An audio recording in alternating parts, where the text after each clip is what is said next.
বিকালে ঘুমিয়েছিলাম, তাই হয়তো এই শাস্তি ভোগ করতে হয়েছে।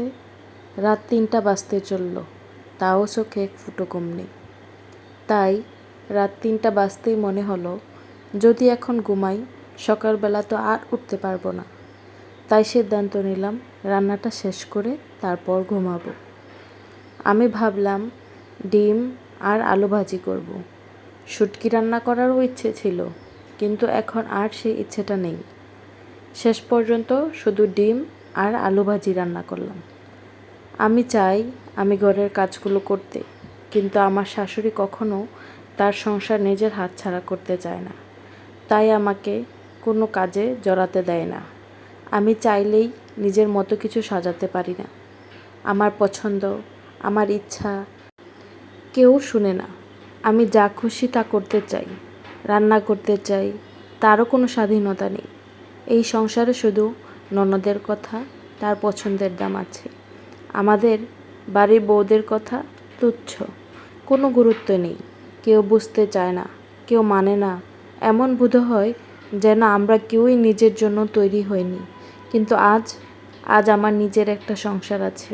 এখানে আমি যা খুশি করি, যখন ইচ্ছা রান্না করি, যখন ইচ্ছা বিশ্রাম করি। সেদিন যদি মনে হয় কিছুই করব না, আমি বসে থাকি, এলোমেলোভাবে ঘরে ঘুরে বেড়াই। কেউ আমাকে চোখ কালো করে তাকায় না, কেউ মুখ কালো করে ঘুরে বেড়ায় না আশেপাশে। এখন আমি নিজের পছন্দের জিনিস কিনি, নিজের ইচ্ছা মতো ঘর সাজাই। আমার অপছন্দের জিনিস সহজে আসে না এই বাসায়। এখানে আমাকে গুরুত্ব দেওয়া হয়, আমার ইচ্ছার, আমার পছন্দের মান দেওয়া হয়। এমন সংসারের স্বপ্নই ছিল আমার।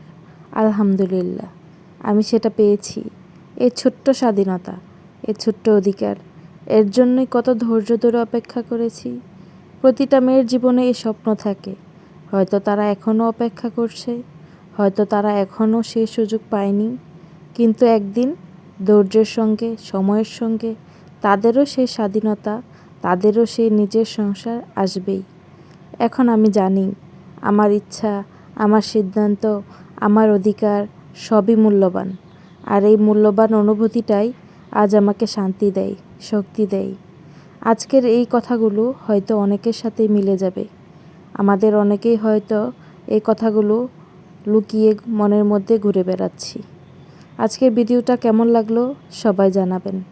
কোনো ভুল ত্রুটি হয়ে থাকলে ক্ষমা করে দিবেন। আজকে এই পর্যন্তই। আল্লাহ হাফেজ। সবাই ভালো থাকবেন।